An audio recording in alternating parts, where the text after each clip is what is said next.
Si vous cherchez une compacte, hybride, connectée sport avec un petit style sympa, un petit style un peu frais, on a trouvé ce qu'il vous fallait. La nouvelle Cupra Leon hybride. Ici on a le 1,4 litre hybride en 245 chevaux, sachant qu'il y a aussi le 204 chevaux, si je ne dis pas de bêtises. Vous la connaissez, hein, c'est sur une base de Seat Leon. Mais on trouve que ce nouveau design, il est frais. Tous les détails sont assez sympas. Donc on a la calandre en noir brillant devant là. Avec les nouveaux phares, avec les petits détails là à l'intérieur qui sont assez sympas. Elle est montée en pneu neige, hiver oblige. Mais ce qui est vraiment sympa, c'est ces nouvelles jantes là qu'on trouve vraiment cool. Et puis l'intégration du logo Cupra que vous voyez ici sur les nouvelles jantes Cupra. Sur les anciennes, notamment celle du Cupra ATK qu'on a pu filmer, c'était pas le cas. Avec la signature lumineuse donc qui traverse tout le coffre. Les sorties d'échappement, enfin les fausses sorties d'échappement en bronze qui rappellent le logo et les jantes. L'identité de la marque Cupra. Je trouve ça vraiment sympa par rapport à... Enfin c'est tout un ensemble quoi. On verra aussi l'intérieur. Vous avez vu l'intérieur du Formentor déjà. Mais il y a des détails voilà, en bronze un petit peu partout et puis c'est agréable. Je trouve que l'ensemble, enfin je sais pas ce que tu en penses Grégoire, mais l'ensemble gris, bronze et puis avec un peu cette connotation sportive, je la trouve agréable et puis on sent la différence entre la marque Cupra et les autres marques au sein du groupe Volkswagen. Ouais, exactement. Moi je trouve que c'est une très jolie voiture, en tout cas très réussie. Ils ont vraiment réussi à garder un côté vraiment sportif tout en apportant le côté hybride. Et puis ça peut être assez intéressant. Les touches pareil qui reviennent en bronze qui rappellent un peu la marque. Ça je trouve c'est un bon point. Les nouvelles jantes sont vraiment très belles avec l'intégration du logo comme on l'a dit. Et également l'arrière donc avec la signature lumineuse qui fait tout le long. Ça je trouve ça particulièrement beau. Et également même le diffuseur arrière avec les touches en bronze que je trouve vraiment très sympa. Donc bien entendu vous pouvez retrouver la Cupra Leon avec le 2 litres TSI que l'on connaît tous. Et ici on n'a pas les systèmes de frein Brembo. Ça se ressent, encore une fois c'est pas fait pour être très sportif ou quoi. Je parlais de connotation tout à l'heure, c'est vraiment comme ça qu'on le ressent.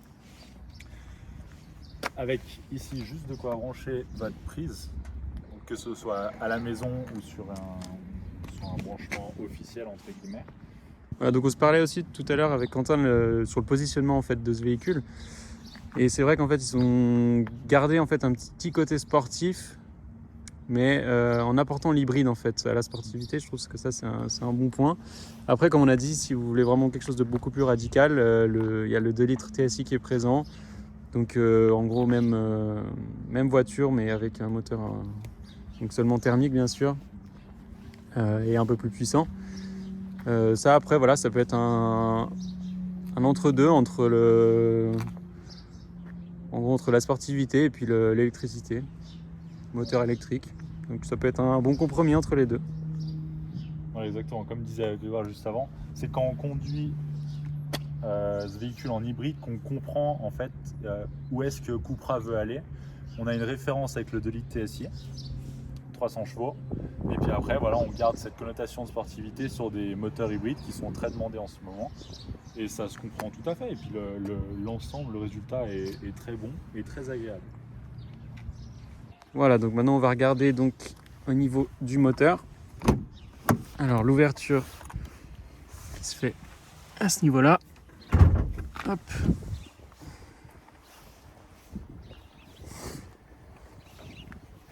Voilà, donc ouverture, pas de vérin, mais bon ça suffit très bien.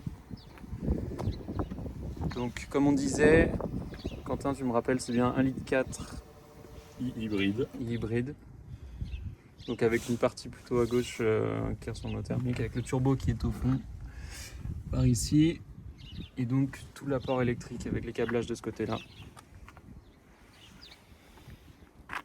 Et la batterie se trouve dans le coffre que je vais vous ouvrir tout de suite. La différence de coffre entre la version thermique 300 chevaux par exemple et la hybride est de 110 litres. C'est-à-dire qu'on perd 110 litres de coffre dans la version hybride au niveau de la profondeur. C'est-à-dire que juste en dessous de cette petite moquette là, on retrouve la batterie. Après, on a un coffre qui reste quand même très honorable. Voilà, donc on a. Ouais, voilà. Valise en soute. Et puis on a du coup pas de place pour la roue de secours à l'arrière non plus. Mhm. Mais c'est un coffre qui est, je pense, suffisamment grand de toute façon. Dans cet intérieur, on retrouve les sièges baquets que vous avez ici. Donc ici en tissu et simili-cuir, sachant que vous avez les versions full cuir et les versions full cuir bleu pétrole, qui sont, je trouve, vachement beaux. Et donc si, ça, tac. Donc on retrouve le volant qu'on a sur le Formentor et sur le facelift du Cupra ATK, avec le bouton des modes ici et de quoi allumer le moteur juste là. Ensuite, tout ce qui est gestion des lampes ici, les aérations avec les petits rappels en bronze comme ça qui sont vachement cool. Une barre ici en alu brossé qui donne un petit style tout sympa. Après ici, plastique. Mais le volant avec les surpiqûres bronze, encore une fois, qui est super sympa. Le grand écran avec les boutons digital qu'on aime ou qu'on n'aime pas. Ils ont le mérite d'être là. Encore une fois, c'est du piano black. C'est salissant, mais voilà. Et puis après, ici, donc, charge induction, les deux prises USB-C. De quoi mettre sa clé. Le pommeau de vitesse, dernière génération sur tout ce qui est Volkswagen. Et puis on a fait le tour. Éclairage et puis le toit panoramique aussi. Donc on se retrouve pour l'essai routier. Et d'ailleurs, si l'essai vous plaît, si la présentation vous plaît et la vidéo vous plaît de manière générale, avec cette nouvelle Cupra Leon hybride, n'hésitez pas à liker la vidéo et à vous abonner. Ça nous donne de la force, ça nous permet d'avoir des véhicules comme ça flambant neufs pour pouvoir vous présenter. Et c'est avec grand plaisir qu'on le fait. Donc nous sommes actuellement en mode confort, sachant qu'il y a 4 modes sur cette voiture. Le mode donc confort avec la route là qu'on voit. On a le mode sport, Cupra et individuel. Donc pour l'instant, voilà, on monte tranquillement. Donc là nous sommes, si on choisit, donc il y a 3 modes de conduite par rapport à l'hybridation. C'est soit le mode électrique mode, donc du coup il va utiliser le plus l'électrique possible, soit hybride, où la voiture va gérer elle-même l'hybridation, quand est-ce qu'elle trouve plus intéressant d'utiliser le thermique ou l'hybride, et ensuite il y a l'hybridation mais que nous on choisit par rapport au pourcentage de batterie.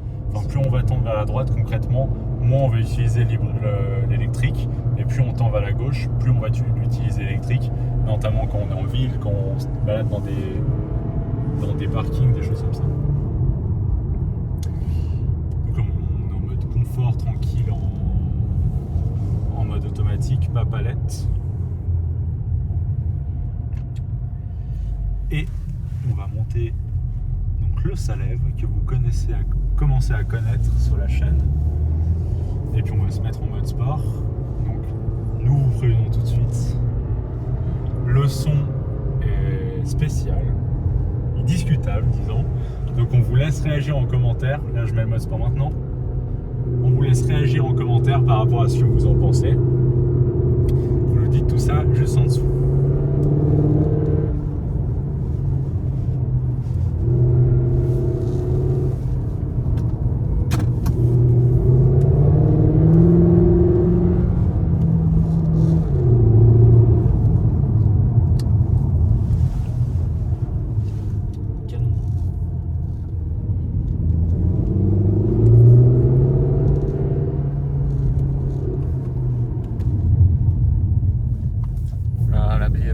BMiste passionnant. C'est bon.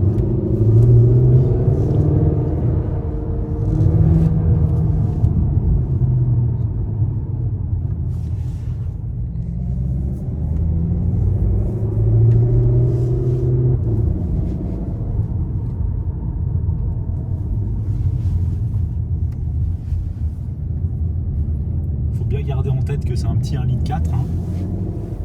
certes boosté par électrique.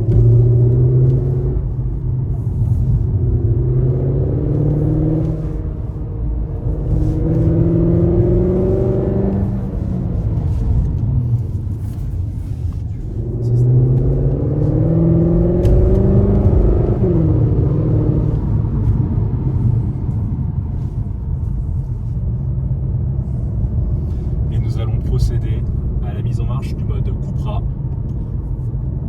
Voilà, là où le son moteur est un peu plus aidé par les haut-parleurs. Donc dites-nous ce que vous en pensez. Un peu plus ou un peu trop, telle est la question. Donc vous me diriez ce que vous en pensez.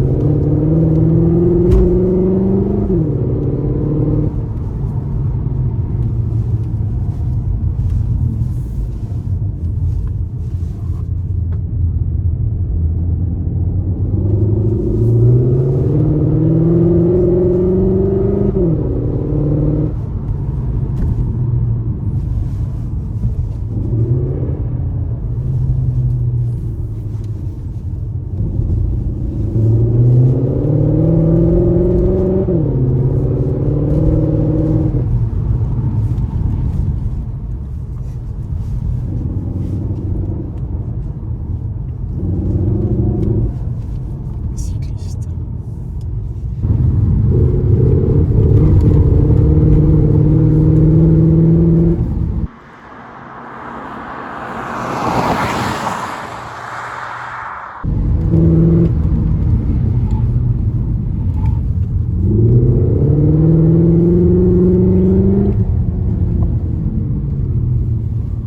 Et si on veut regarder quelques petits détails comme ça sur l'intérieur qui sont plutôt sympas, le fond du contour, il est en bronze et pas en rouge comme on a l'habitude de le voir. C'est un petit détail sympa comme ça. Et puis autre chose que j'ai remarqué sur l'autoroute, c'est que lorsqu'on se fait dépasser, lorsqu'il y a une voiture qui arrive, donc il y a le contrôle d'angle mort qui se fait. Et puis comment est-ce que la voiture nous l'annonce? C'est tout simplement avec cette ligne LED qui est là. Et bah ici, à ce niveau-là, il y a la LED orange qui s'allume pour nous dire qu'il y a quelqu'un qui arrive. Au lieu de l'avoir ça par exemple sur le rétroviseur ou que sais-je, et bien ça se met sur la barre LED là. Je trouve que c'est bien intégré et puis c'est un petit détail qui est sympa comme ça.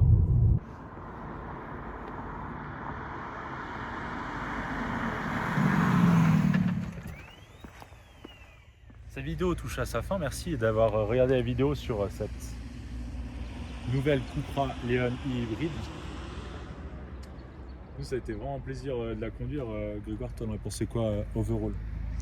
Moi je pense que pour une voiture de tous les jours, franchement c'est l'idéal. Ça fait un bon compromis entre, comme on disait au début, la sportivité et puis c'est aussi une voiture très actuelle en fait, c'est surtout ça.